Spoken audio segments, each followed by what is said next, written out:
You must tell me all your secrets. Remember, we must share everything together.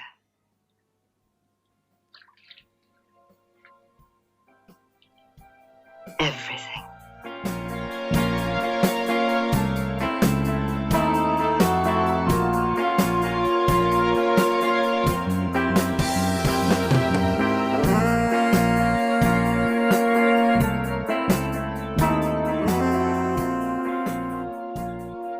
Hello, listeners. Welcome back to Girls, Guts, and Giallo. It's me, Annie Rose Malamet. We have returned now with Season 2. I missed you all so much and missed interacting with you on social media about the weekly episodes and the movies that I've been watching, so I'm happy to return to doing that. I'm very excited to share with you the content that I've recorded for Season 2. I have a lot of great episodes coming up. And it's apt that we're returning during Women in Horror Month, February 2020. Today's episode is on the film Vamp, starring Grace Jones, and I spoke to Monika Estrella Negra, and it's a perfect episode for Women in Horror Month and also for Black History Month. And I'm very excited to share it with you. Before we begin, I want to shout out some of my patrons on Patreon. You can always follow me on Patreon at patreon.com/girlsgutsgiallo. And for $1 a month, every little bit counts, you get a shout out on the podcast. For $5 a month, you get a newsletter every month with the readings that I did for each episode. And for $10 a month, you get a bonus episode on a new release that I release once a month. I will also be releasing a new tier soon, which will be called the Vampire Lovers tier. And I'm going to begin to go live and watch movies with you all. It seems like something that people are interested in, something that people have asked for. So I haven't quite worked out what I would like the price for that to be yet and what the system I would like for that to be is yet, but that is for sure coming. And I really hope that some of you sign up and interact with me while I make commentary and watch movies all night, which is what I do best. So here are my new patrons from the past couple of months. I'm going to read your names and shout you all out. Colby Brienne, who is my beautiful, talented leather sister. Joy Robinson. Claire Nelson Lifson. Violet. Gabriela Salas, Tara Lynn, Leah, Petrina Gigliamo, S. Elliott, Bridget, Pussy Grime, Morgan Alana Marshall, Carta Monier, hi Carta, Shaban Barber, Foxy Della Rosa, another one of my best friends, Lisa Eisenberg, Sarah Dufton, Ari C. Lowen, One Lovely Weirdo, great name, Daria Sowell, Megan, Gay Ghost, another great name, Deirdre, and Tia Clothier. Thank you so much for being patrons. Now, before I start today's episode, I want to play a promo that was sent to me by the Spinsters of Horror for Women in Horror Month. So check them out. Hi, I'm Kelly. You'll find me heading up the social media while drinking a can of beer. And I'm Jess. I'm the witchy spinster who can be found behind the scenes crafting. And we are the Spinsters of Horror. We have a monthly horror podcast called I Spit on Your Podcast, which is semi-academic with a dash of feminism, and we aren't afraid to tackle tough subject matter or just have a little fun. You can find us on our website at www.spinstersofhorror.com. Follow us on Twitter at Horror Spinsters. You can find the podcast on iTunes, SoundCloud, Spotify, Stitcher, and more. And remember, the future of fear is female.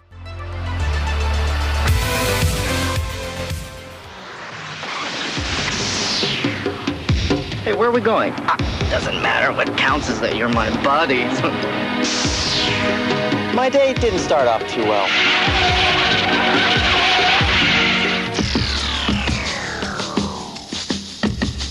We be looking for ya. Aren't we chunky tonight? And then it got worse. We're here. And then, Gentlemen, I give you Katrina. You're just what I'm looking for. Why'd you pick on us? It was a mistake. It was a little error there, a little communication error. I'm sorry. Uh-oh. let's just get out of here. This is not really happening. Hello, baby. God, you look awful. What happened to you? I was nearly hung. I got into a fight with a psychotic albino. I hit a cockroach, my best friend disappears, and then I'm nearly assassinated by a runaway elevator. Anyone can have an off night. Vamp, a comedy with bite. Welcome back to Girls, Guts, and Giallo. This is Annie Rose Malamet, as always, and I'm here today with Monika Estrella Negra. Hi, Monika. Hello. So, Monika and I are going to be talking about the 1986 movie Vamp, starring Grace Jones, as far as I'm concerned. the title Vamp. So, Monika, before we talk about the movie, can you tell us a little bit about who you are and what you do? Of course. So, I am a horror filmmaker based in Philadelphia, Pennsylvania. I'm also a co-founder of Audre's Revenge Film, a horror and sci-fi collective made up of QDI BIPOC that are dedicated to promoting visibility of our narratives within the horror and science fiction world. Prior to that, I was also the founder of Black and Brown Punk Show Chicago, which highlighted queer people of color in subcultural music spaces.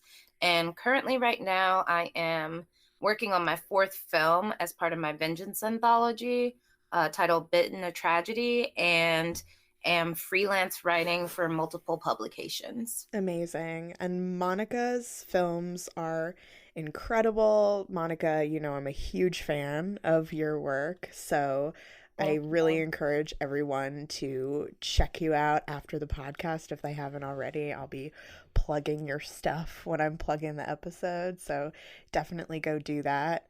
When did you first see Vamp, and how did you feel when you first saw it? I first saw Vamp when I was in college, actually. And I was dating this girl named Julia who hated horror movies, but she did like Grace Jones, so it was like a deal breaker for us to watch it. And we rented it. This is when Blockbuster was like still around, like one of the like few Blockbusters that existed like in the early 2000s that hadn't gone out of business. So we found it, we rented it, and when I first watched it, the first thing that I immediately resented was the fact that I only got to see Grace Jones for 15 minutes throughout the entire film, and it was pretty much just her dancing, being silent, and then being murdered at the end.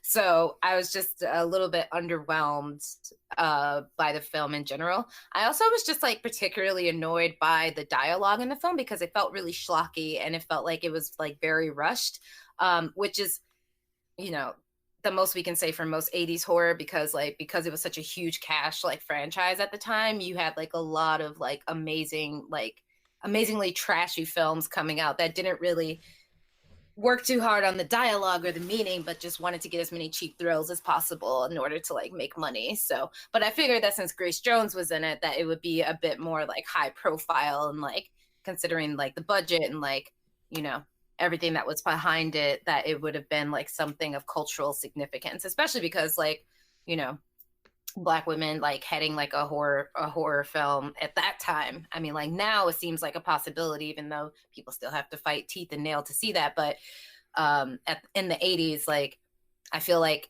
I was expecting it to be like a trailblazing film for like the Black protagonist, especially because she was such an essential part of the marketing tactics. Like when you think about Vamp, like it's never really like the actual characters, because like I can't tell you like how many people have probably seen the movie and can't even like reference the two main characters in the film, like actor wise, but like the way that they marketed it, even in like the trailer that you can look up on YouTube, it was pretty much all about Grace Jones, but she wasn't actually featured in the film.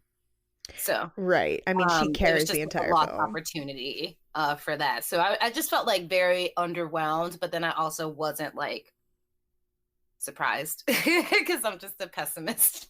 Yeah, I mean, In many that's ways. I'm real. just like, well, I should have known that, you know, especially because I feel like so many people love Grace Jones and like know who she is. And like, if I hadn't been into horror, I don't think I would have like found out about that film, because I feel like also people were just like, it wasn't really like her best. So we're not going to like plug this, and you know what I mean? So Yeah, I mean, she carries the entire film and she doesn't even speak in it. I mean, the only reason to watch this film is because of Grace Jones. Like, it really, everything else, it's not that remarkable of a film, as opposed, like, instead of, if you leave out her presence, it's just not, it's like you said, an 80s schlocky horror film. I saw it like late at night on TV, and I had never seen, like, you know, I love schlocky 80s horror to have fun and watch it, but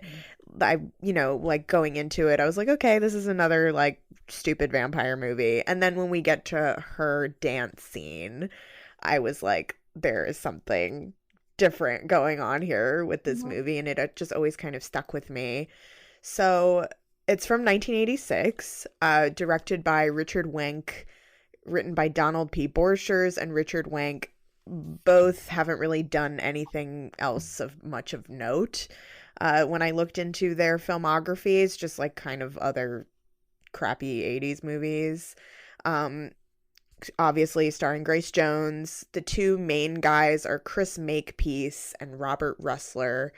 And also another side character is Getty Watanabe, who had just done 16 Candles like 2 years earlier, I want to say.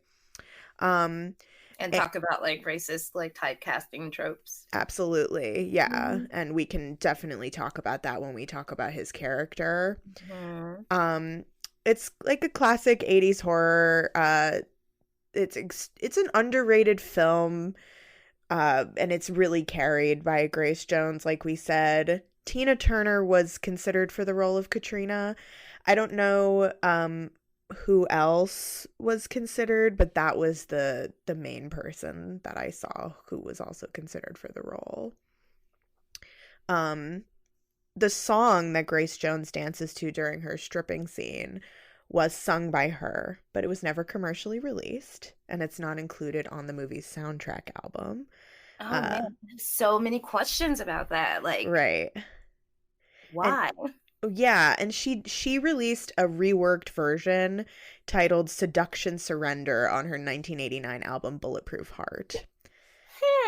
So she did eventually release it. Her makeup, Katrina's vampire makeup, is based off Pris from Blade Runner from 1982.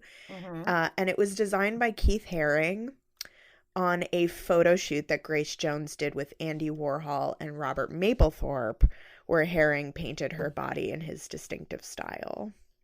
So there's a few articles out there about the Keith Haring body paint, but I couldn't really find any information about how he came to design her body paint for this crappy movie. Like, there's like these weird powerhouse elements to this film, like Keith Haring, Grace Jones. I'm also like trying to figure out if this was like underhanded like commentary about like two fraternity boys that are going into like the slums and like, you know, like the underground and like the underbelly where like there might be artists and freaks and whatever else, and depicting them as like vampiric like entities that will zap you away from like this life of normalcy. You know what I mean? Like if the body paint was intentional to represent like that turn of the century like artistic vibe that took people out of like that cookie cutter breadwinner you know, idealist, you know, yeah, like I feel like that could have been like a potential like underhanded threat, but I could be giving them way too much credit to like think so heavily into something for such a crappy ass movie. But I mean, like, I love that like interpretation. that maybe they were trying, because you know, in the 80s, like, you know, the whole puritanical vibe of like, you know, was like a big thing in horror. It's like, you know, if you don't sleep around, then you won't get murdered. And like the reason why these promiscuous kids are getting killed is because they're going against their parents and like doing whatever else. So like blackness and art and like these fucking like super cookie cutter like fraternity boys just going out on the town for the night, you know, going to get something as harmless as a stripper, you know, boys will be boys type deal, but then like ending up selling their souls, you know? Yeah, no, I love that interpretation. Is that a thing? What'd you just say? Spoilers? Should we do spoiler alerts? Or? Oh, no, yeah. This is a spoiler podcast. Yeah, okay, whatever. Right. Cool. It's been out since 1986. Yeah, catch up, kids. Catch up. Yeah, right. But yeah, no, I love that interpretation. And like, they might not have been thinking that deep about it, but that's there, you know, like, so regardless if that was intentional or not, it's definitely there. So the filming began, interestingly, on January 28th, 1986, the day of the Space Shuttle Challenger disaster. Fun fact. Ominous, yes. And I just had to shout out the costume designer, Betty Pasha Madden, who has done a lot of sci-fi film costumes, because Grace Jones's costumes in this film are incredible. Mm-hmm. So let's talk about the plot of Vamp. So we get this big dramatic opening in the beginning with this like intense choral music, and this is like definitely in my opinion, something that's used a lot in 80s horror movies, and I've also noticed it has been making a comeback in horror movies, kind of. Like, I'm thinking about Us. We get that like really dramatic choral opening, and then I'm also thinking about Midsommar. Mm-hmm. Just like the dramatic opening, I feel like in general is kind of making a comeback. Like musical, like overtures, which I love. Visuals, which like hypes up the adrenaline, right? Yes, which is exactly perfect for a horror movie. Mm-hmm. So we see these two young white men, Keith and AJ, being dragged by these people in white robes to the top of a tower to be hung, and it's revealed that this is actually like a frat hazing ritual. And sounds right to me. Yeah. And the two men are being the two men who are being hung, Keith and AJ, are new pledges. So this is like the whole setup of this movie, which is honestly just not that interesting until Grace Jones gets there. I mean, there's like some interesting elements to it. But like the 80s college movie is like a big thing at this time. Yeah. And it's really capitalizing on that. AJ and Keith mock the frat brothers' ritual, and Robert tells them that a better use of pledge labor would be to let them throw a party for the frat and procure booze and strippers. So the setup here is like AJ is arrogant and adventurous, Keith is a wimp.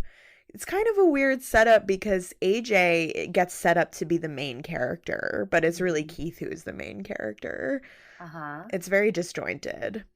So on your toes, you know, you don't know what's happening. And, like, right. Like the actors are not charismatic enough for you to actually care. Yup, pretty much. Yeah, like, I don't care. It just comes off as bad writing. Jones. Where is Grace Jones? Yeah, when does she get here? I mean, this also like kind of makes me think of Queen of the Damned and how Aaliyah like carries that entire movie, and you don't care about anything until she gets there. Snap. Yeah, and this is like a precursor to that. Mm-hmm. So yeah, that's very true. Yeah, like there's no reason to watch Queen of the Damned except for Aaliyah. There's no reason to watch Vamp. The basics who are just like, I got Stuart Townsend so hot. Oh my god. I mean, no. Anybody who watches the movie because of that, I have real life beef with. Like, it's true. That's disgusting. Well, first of all, he wasn't even singing. It was Homeboy from Korn that was doing his vocals. So I really need you to think about your life for like 2 seconds. Think about your choices. What is wrong with you? If I were Anne Rice, I would have sued. Like, honestly. Oh yeah, like, she was pissed with the way that they did Queen of the Damned. Actually, yeah. I think somebody should just like remake like all like the movie, but just cut out all the scenes and just have like all the B-roll of like Aaliyah just going around setting like weird goth vampires on fire and looking hot as fuck while doing it. God, please. I mean, it's also like Grace Jones dies at the end of this. Aaliyah dies at the end of Queen of the Damned. And if you are a sane person, you don't want that to happen in either of these movies.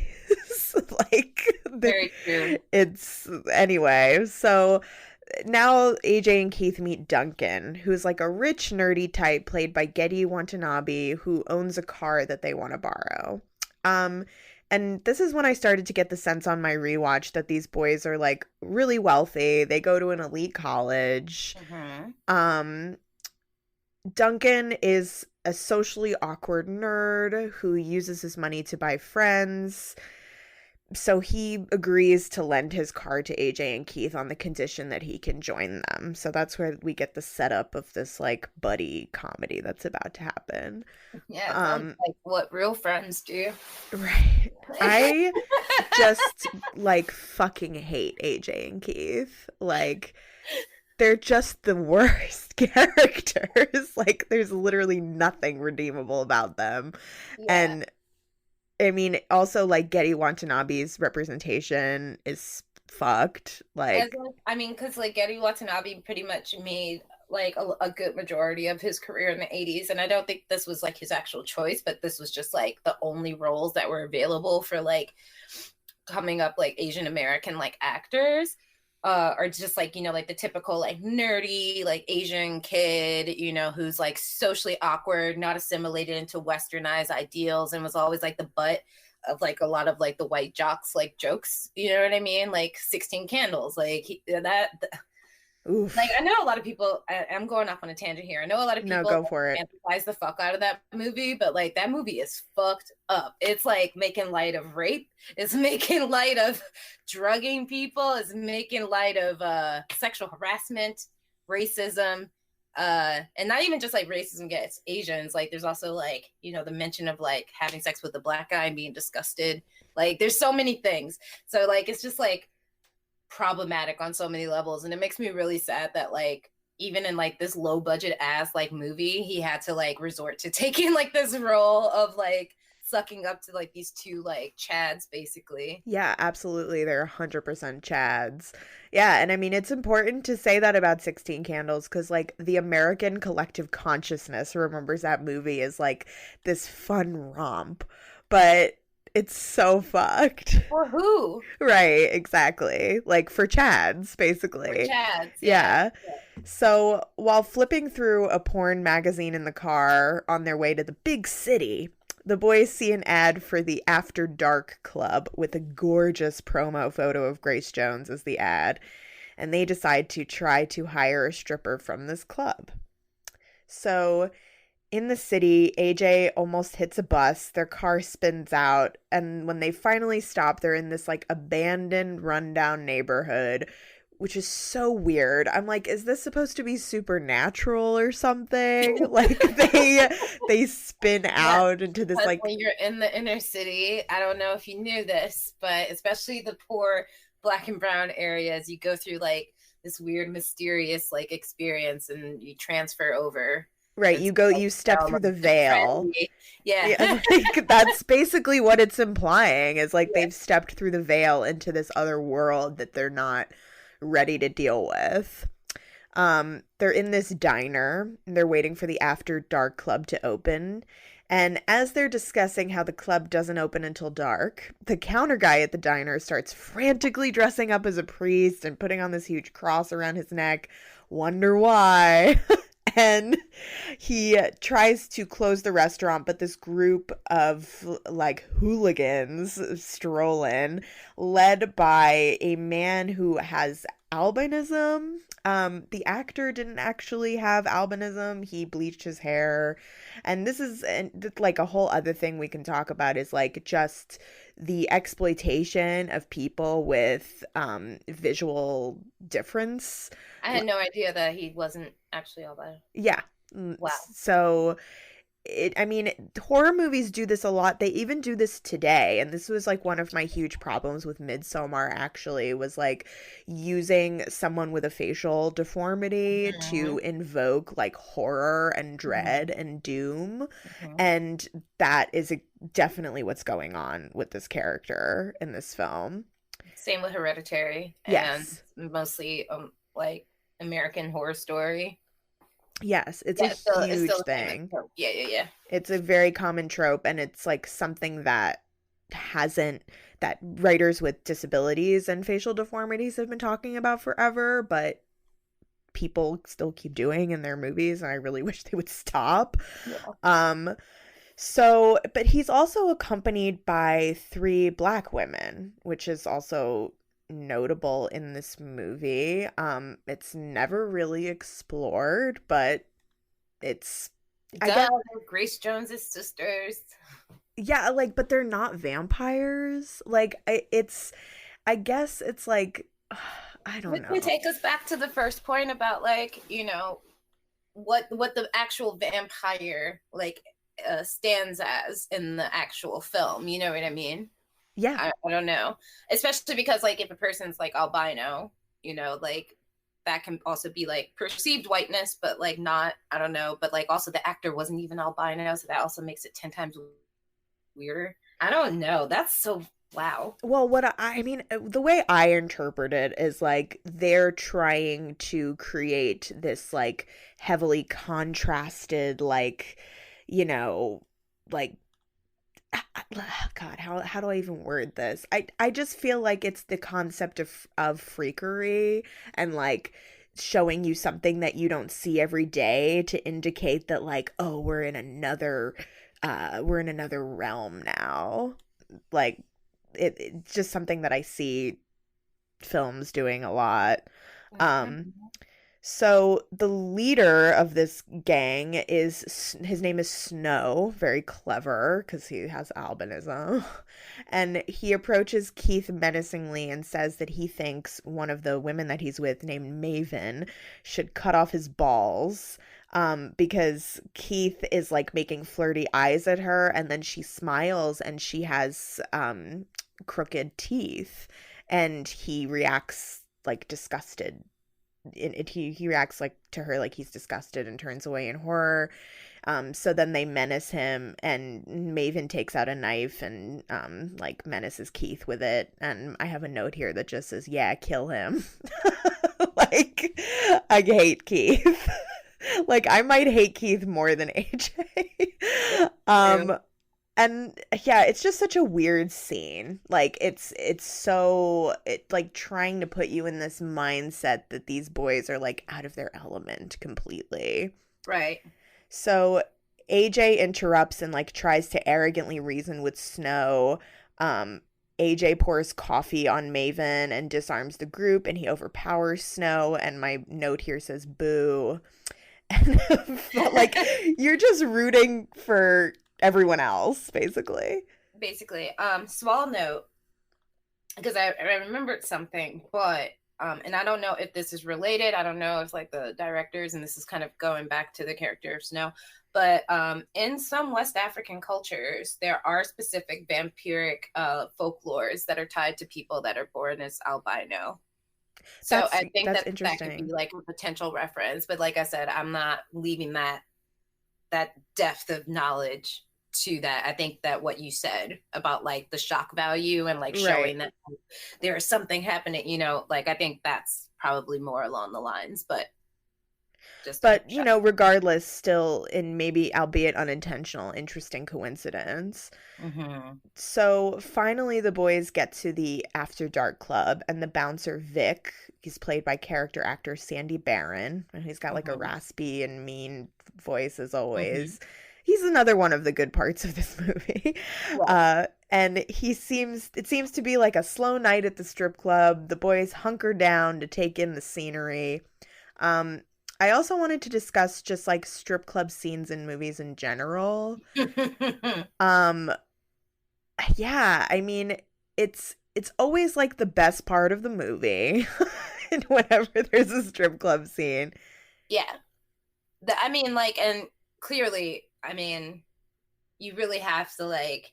Well, I've also been like really curious. I don't know if you saw the new Hustlers movie or whatever. I did, yeah. You did. I'm also just really curious as to like wonder whether like the people that are present, like the workers, like in the sex like clubs and whatever, like are actually paid, or if they're like actually workers at that place that agree to be a part of like the dancers. I've always just been curious about that, and whether it was just like, unless they like have like actresses come in that pretend to do that, or I don't know about this movie. I know in Hustlers that the extras were actual dancers from the club. Nice. But I don't know about this movie. I imagine that some of them have to be, but yeah, I mean, it's just always like the way that strip clubs are shot is very interesting to me. Like, it's... In what way? I feel like it's very specifically, you know, to give this impression of like seediness and like the underbelly of things. Whereas in Hustlers, I felt like they were just at their job. I don't know. What do you think? Word. No, I can't cite that. I was about to say Showgirls wasn't seedy. I think it varies on class. Right. Considering that like they were supposed to be in like the shoddy whatever. And then yeah, like I see what you mean. Yeah. It's only like where like the lowest of the low would go, and that's just also tied to that puritanical like idea of like horror movies and redemption of like, you know, entering like the darkness and falling victim to it. Yeah. But then like also I feel like with Katrina like coming out and like those, or that's Grace Jones' character's name, Katrina, when she comes out and does like this like pseudo artistic like dance that you would not like experience in like that perceived idea of what a strip club was in the 80s. Like I think that was something that probably brought them to like this. Wait, I'm going off on a tangent. I'm sorry. No, I see what you're saying, though. I mean, so the next thing that happens is we meet Amaretto, who is like a waitress at the club, and she's this bubbly white, like blonde type who seems to recognize Keith, although he doesn't recognize her. And the only thing that's interesting to me about her character is the way that they frame like waitress versus stripper purity. Like the waitresses at the club are like, or just in general, like waitresses at the strip club are seen as like, it's still hypersexualized and like you can gain access to her in that way, but it's less sexualized than a stripper because it's like more honorable because she's just a waitress or something. Like I just see that dichotomy sort of popping out, because like the strippers are all, spoiler, the strippers are vampires and she's not. So I just see that as a duality that they're proposing here. Now it's like Hooters versus working at a strip club. Yeah. But in regards to vampires, yes, I get. Yeah, I think they did the same thing in From Dusk Till Dawn. Yeah. Also, what I think From Dusk Till Dawn is basically like Vamp, but with Salma Hayek. Yeah, and I read that From Dusk Till Dawn was inspired by this movie, so that's an apt comparison. Yeah. Vic introduces Katrina, and now we get the greatest scene of the movie, where Grace Jones painted completely white, her face is painted completely white, and she's got these like red lips and dramatic red hair, and she's in this red jumpsuit. Her gloves have these like steel fingernails on them, and she strips, and she's got on this Keith Haring body paint and this like amazing cone metal bra spiral thing going on, and she dances to her own song, and it's just this like completely surreal piece of performance art that you just obviously, like when I first saw this movie, I was like in shock seeing this scene in the same way that the audience is in shock after they watch it. And I found it so interesting because like everybody is entranced in the club, and the boys are like enraptured with her, and they agree that she has to be the stripper for the party. Do you think that there's like a supernatural element going on here? Like, is she seducing people supernaturally through this weird dance? Because it seems like that to me, because it doesn't feel to me like these frat guys would be like, that's the dance we need. Like, they're these rubes. Yeah, no, they wouldn't appreciate that. Well, I mean, like, we only have to think about like who Grace Jones is as a person and like how her own performances outside of film and whatever else have always held their own type of like hypnotism. And I know that she's always like heavily tied like her own like spiritual presence and like her art creatively. So I definitely assumed that like because she was the head vampire and had like that, you know, that queendom, if you will, like she could just seduce a room and have like people do whatever she wants them to. Like I feel like that was like the whole purpose of like her being. Right. But also we look at like folklorically like what the vampire has had to do in order to lure its victims into it. So I think it's like a really interesting take on like that ability to like hypnotize and seduce, like with like their dance or song or flirting or whatever the heart desires of like your victims or whatever, but like taken on through Black femininity in that sense.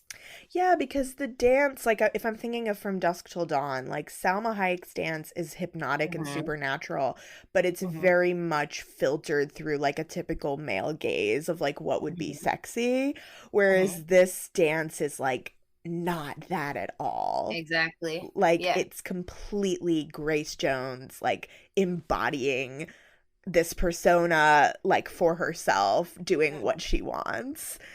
And it's incredible. I mean, there's like this weird sculpture in the middle of the dance that she like pretends to give head to at the end. It's incredible. And it's like very sexy, but not in a way you would think of like in an 80s strip club movie, like what you would think of as being. Yeah, because the sexuality is owned by her. It's not being owned by like the white male gaze, as you said. Like, absolutely. And I feel like if they had Grace Jones and she agreed to the movie, she wouldn't have it any other fucking way. Yes. Yeah. So that's why like literally people only remember this movie because of that, because of the amount of magic she like put into her own actual performance. Yeah, and I have questions about like if she choreographed this herself. Like I feel like that was all like had to be. It had to be. Yeah, because it's so her and like so reminiscent of her other performances. Yeah, I can't see any white man director like telling no, I can't. No, me neither. So I just want to know more. I just want to know more about her role in this movie. Are they still alive? I don't know. Can we ask them? Let's find them. Yeah, let's find them. I might just like buy the DVD, honestly, at this point. I'm like, I need to know. So AJ is led backstage by another waitress to meet Katrina. And she's got this like great lair. She has these portraits of herself. She's got this gold Egyptian sarcophagus with a pharaoh's likeness on it. And this is hinted at a couple times in the movie that she might be that old. Like she might be from ancient Egypt. And this is a trope that happens a lot with Black vampires in film, like with Aaliyah in Queen of the Damned. Like they are the oldest, like almost demigods among people. Sarcophaguses, and it's the most relatable thing to like the westernized like vampire, like being in cemeteries and like coffins and stuff like that. So that was like the only equivalent, though most of the Black like vampire narratives are coming from African Americans, and there were no African Americans that were brought over from Egypt because it's on an entirely different continent. So I always thought that was really interesting that the work never went into finding out like West African or like because the majority of like African Americans that came over during the transatlantic slave trade came from either the Congo or West Africa, like that ended up in the United States. So has nothing to do with Egypt, has nothing to do with any of that. But they couldn't like, I've yet to see anybody delve into like any type of like West African nations, like historical folklores about vampires in general, because they do exist, and like try to relate that to the actual ancestral memory of Black people that are featured in these films. Yeah, that's a great point. I mean, like you said, it's something that the Western gaze has fetishized historically as like ancient Egypt and like, you know, just white Western explorers like going to ancient Egypt and like raiding tombs, and like there's just always been that fascination, that fetishization, and that comes out in our films. So Katrina appears and AJ asks her to perform at his frat party, and she's in this another amazing outfit with this metal corset. She has like a million outfit changes. I fucking love it. And she begins to physically seduce him, never speaking. She's hypnotic. And she, you know, I hate how AJ just like lays back with his arms out like an idiot and just like immediately expects her to do all the work in this seduction. He was clearly asking for it, and you know, good. Yeah, like offer yourself. Grace Jones is like so gorgeous and hot here, like, and the camera is like loving her in this scene. Like, it's all about how beautiful she is, and she's like straddles him. I was like fanning myself because she's so hot in this scene. And I've obviously, like, I have a vampire fetish, so I'm like, oh my god, like, she's to me one of the hottest female vampires in all of film history, obviously. And all of a sudden Katrina like grows fangs and her face contorts hideously. There's great practical effects. And she devours AJ, sucking him dry. Yes. Like, good. Kill him. Yeah, so good. It's so good. And she also like has this great moment where she throws her head back and laughs with this like demonic glee. It's so incredible. That was like my wallpaper on Facebook for a hot minute. And like AJ's body's just like laying in a pool of blood. Good. Yes. That's fucking tight. It really is so tight. Like, if the movie could just be Grace Jones killing men, that would alone be a great movie. We're putting that somewhere. Yeah. We're doing that. Yeah. Yeah. Hear me out. Vamp, but Grace Jones just kills everyone.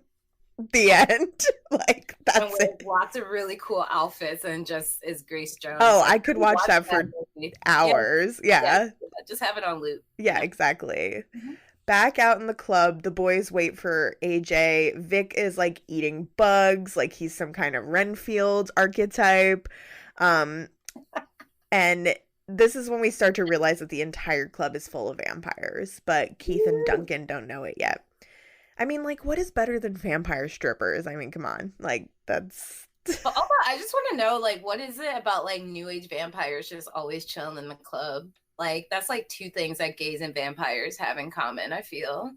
I mean, that's actually, like, really smart connection. I read, there's this article about urban vampires in film by Stacey Abbott, and which I've referenced a few times on the podcast, and she talks about like the urban vampire is like a lone figure that sort of represents like existential angst and urban anxiety, and that is in it. She doesn't link it to queerness, but as queer people, like, we know that those things are one and the same. Like, the existential angst of, like, being this person who's alone in the world. Or that's what it feels like. Because that's one of the reasons why I had my fourth film, Bitten a Tragedy, which is about a queer vampire, like, began at, like, a queer underground rave. Because, like, that is the place of solitude and like the place where you can actually try to maybe fit in with like all the other like social outcasts, and like how it becomes like a safe haven in some ways. So I'm gonna read that book. That's really interesting. Yeah. And also I can actually send you, I have a PDF of the article. I'll send it to you. Nice. I actually have like a whole compendium of vampire essays as a PDF. I'll just send you the whole thing. But yeah, no, I mean, that's really really true. And like sex workers and queers being like our history being linked together and being othered in that way, there's definitely something there to how sex workers and queer people are often coded as vampiric in horror films.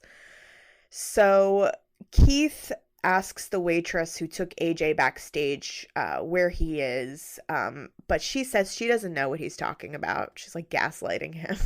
And she goes backstage to Katrina, who is now radiantly lounging on a chaise as this man named Vlad is cleaning up AJ's body, and the waitress warns her that AJ's friend is looking for him.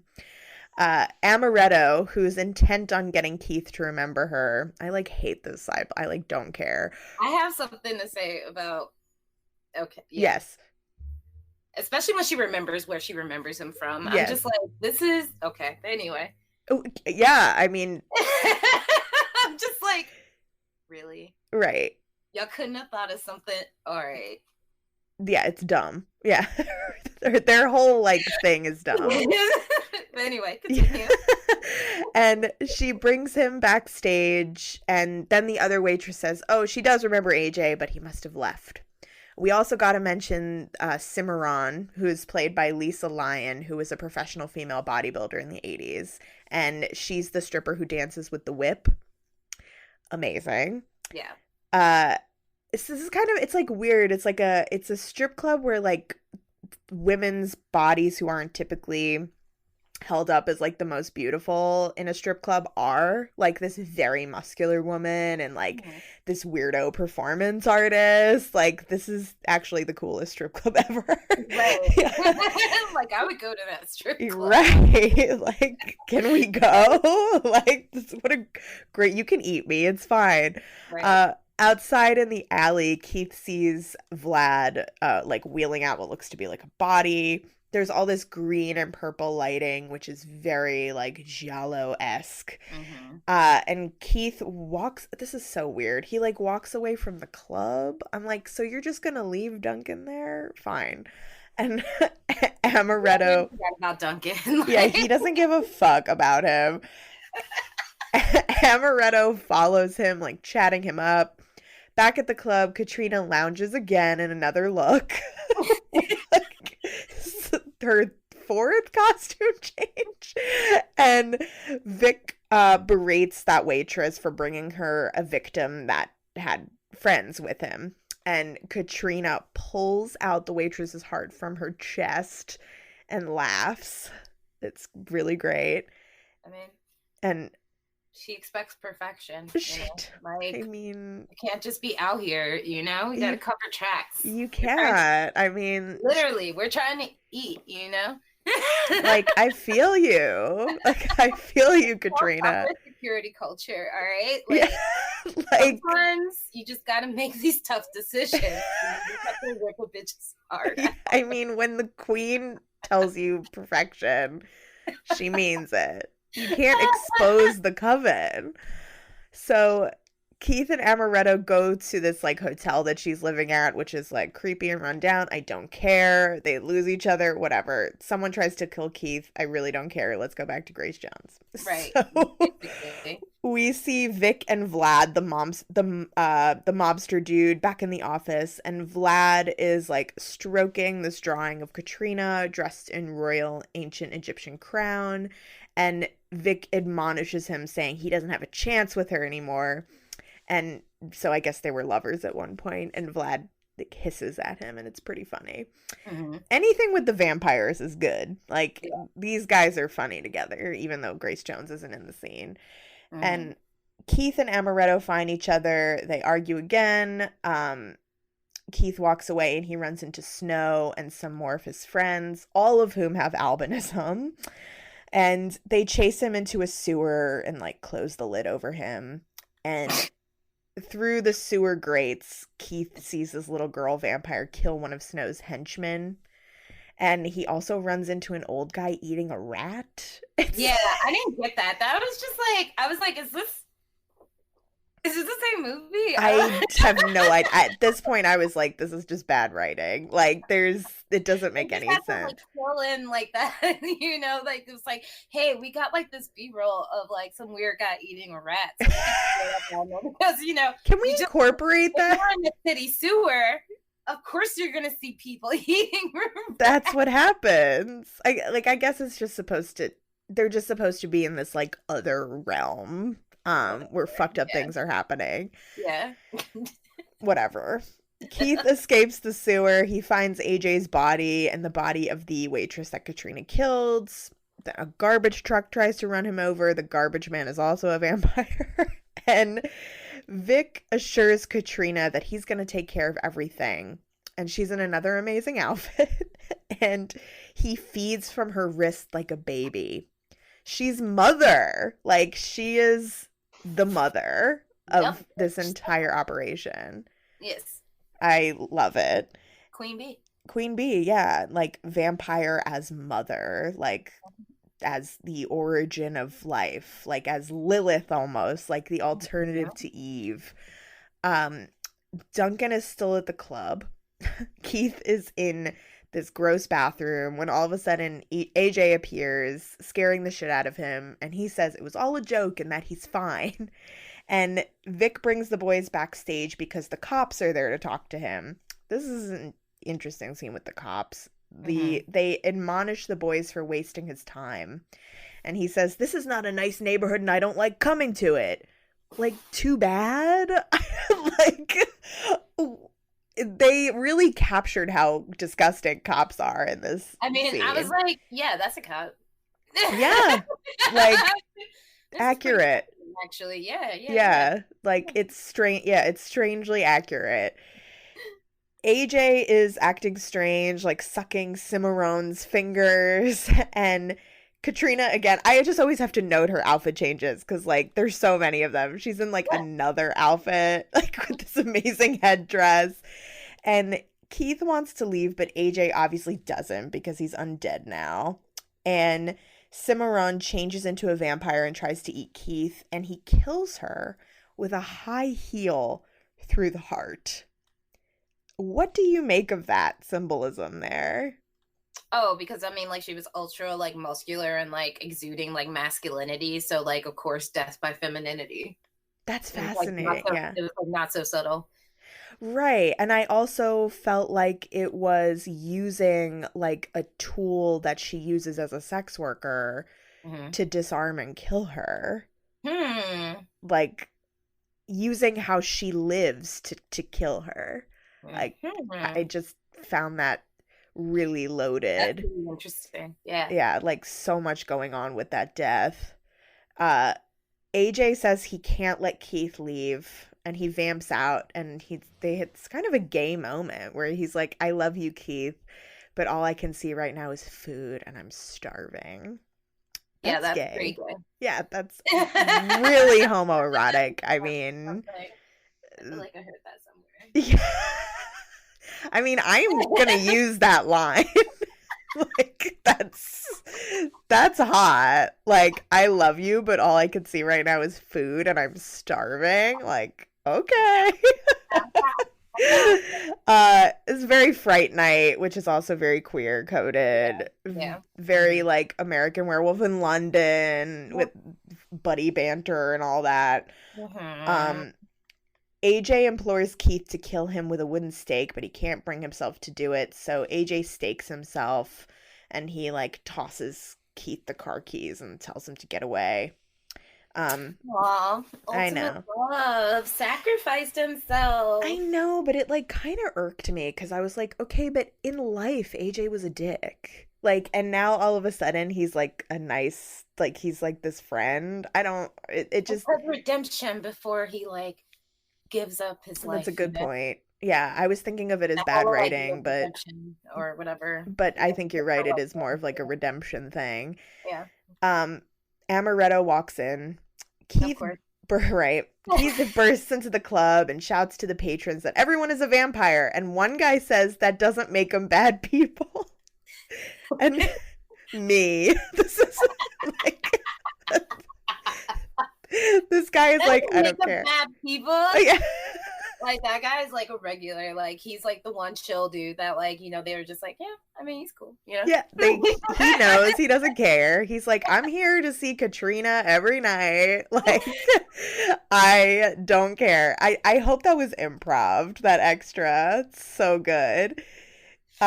Vic mocks Keith, and he says no one will look for him when they kill him, which is not true, because he's like this rich white boy, so people will be looking for him. Yeah. And he also has this interesting, like, semi-monologue where he talks about how he runs a waste disposal because the dregs of humanity go to that club and they take care of them. And I don't know, I was just wondering if you had anything to say about that. I found that really loaded as well. The dregs of humanity. Yeah. And how the club is a waste disposal. I mean,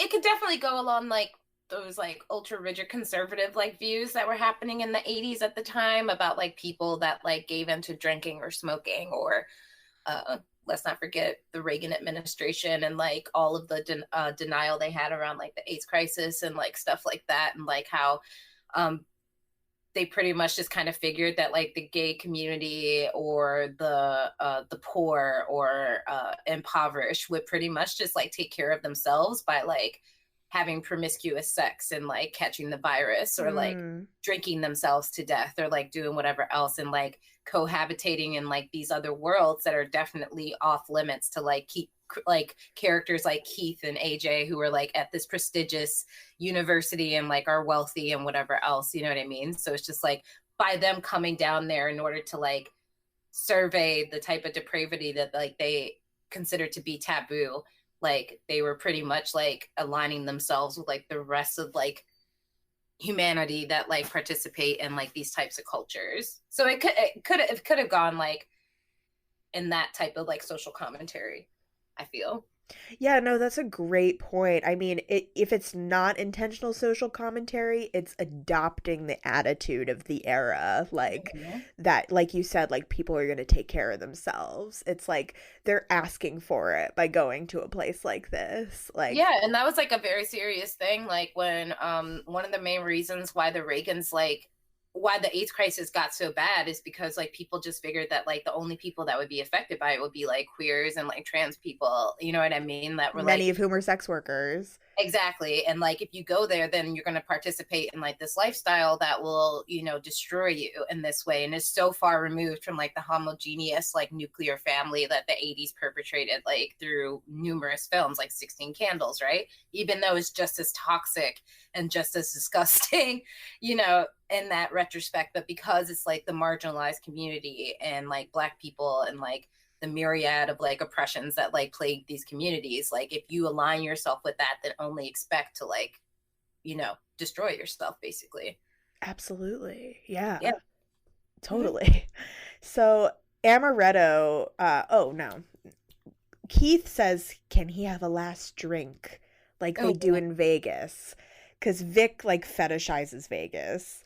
So he says yes, and Keith orders 3 double brandies and tells Amaretto to spill them all over the place, like, because they're going to burn the bar down. This would not be enough to burn a building down. Yeah, but it's cute that they thought that like they could do that, but also lazy writing, like I said. It's such lazy writing, because he puts a napkin in the brandy and lights it on fire, and then of course the whole bar goes up in flames. And, all of a sudden, because it's like all pine wood, you know? Right, like unfinished wood. The bar is made of unfinished wood, and the strippers like vamp out.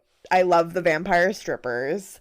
And Amaretto is magically not a vampire. And Duncan, Keith, and Amaretto escape outside and into their car, and they're chased by the garbage truck from before and Snow's truck, and they trick them so that they crash into each other. Suddenly Duncan begins to change into a vampire, and Keith crashes the car, which of course explodes and kills Duncan. So he deserved better. He really does. I mean, considering like what happens with AJ after this, and also using that same narrative about like assimilating yourself with like people that are bad, like let's talk about like Duncan was trying to align with like AJ and Keith, and they were actually shit stains after all because like they didn't take him seriously and only wanted to hang out with them because he had a car. Yeah. And now he dies in his own car that he lent them. That's messed up. Can we talk about that? Yeah. Like, can we talk about double standards? But okay. Yeah, like exactly. Like Duncan has to die for whatever sins the movie perceives that he's done, but like AJ, who, you know, spoiler guys, is not actually dead.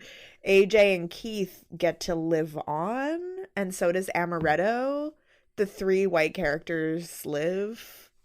Everybody else. After their grand run-in with people of color, because, you know, you also can't trust the model minority Asian in our institutions either. Literally. Like that's what I got from it. I was just like, damn, so they threw you under the bus too. No, exactly. But yeah, no, it's true. I mean, that's exactly what I thought. I was like, how fucked is it that he dies in his own car? That is the only reason that he's there in the first place. And that he wanted friends. Right. Oh my God, how dare he want friends? Like, it's so awful. Sometimes to be owned, you know? Yeah, I mean, 80s horror movies are really moralizing in this way. And, like, part of when I struggle to watch them sometimes. Yeah. Amaretto and Keith are surrounded by vampires. Snow and his crew arrive, and Keith and Amaretto escape. The little girl vampire eats Snow. It's hilarious. Amaretto annoyingly tells Keith that the way that she knows him is that they kissed during a spin the bottle game in high school. Shut the fuck up, bitch. You're literally like, we're gonna die. I swear to God, straight women should be like hella mad at like how they get called out numerous times in these fucking movies. They really should.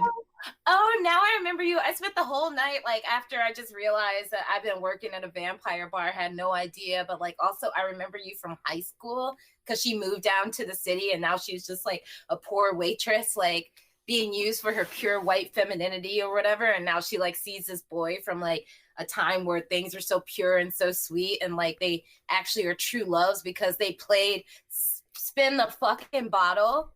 It's so dumb. It's really like just the epitome of like toxic heterosexual love story bullshit. I like literally just like lit up a cigarette as soon as like that happened. It's just like I can't anymore. Yeah, it's really dumb. And I mean, they had like arguments before because he was judging her for her job, and I mean, I think what you said is like very insightful about like remember her clinging on to this time when things were better for her. Mm-hmm. Yeah. Yeah. And he's like pure and sweet because like Spin the Bottle is just like one of those like in a morally conservative like time, like there's still like that whole adage of like, you know, high school sweethearts and like exploring your sexuality through like very chaste like means, but like the most taboo that like a girl could possibly do without being called a slut was to play like these weird and awkward like games where you had to like consensually kiss strangers. Yes. So it's just like, so I guess y'all are gonna get married now. So yeah, and now she can leave this life behind, and she doesn't have to toil anymore at right. this fucking cool strip club with vampires where there's like performance art and shit. Like, please, I'll work there any day of the week. Like I will quit my job like tomorrow if this place existed. Yeah, please, baby, right? Yeah. So there's more vampires, blah, blah, blah. They set the sewer on fire. Amaretto's real name is Allison, so now she's going to start to be called Allison. Katrina sneaks up on Allison and in the sewer, and she's got this, like, glorious bald head. And she poises over her neck to bite her as Keith holds a bow and arrow.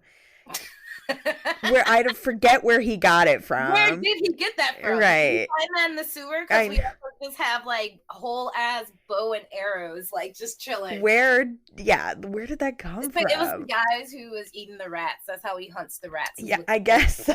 Yeah. There's just like a lot of like nonsensical shit in this. And Keith shoots Katrina through the mouth, and Allison stakes her. Which I also thought was highly phallic in like a very weird way in how it was shot. Yeah. No, totally.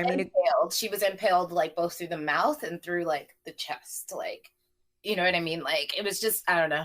It was especially coming from him and like just weapons in general as being phallic in that regard, like penetrating her like through like her mouth and through her throat. I don't know. It just like sat really uneasy with me. I mean, my note here is thanks, I hate it. And because it's also like during her performance, a big part of her performance was like her giving head to this statue.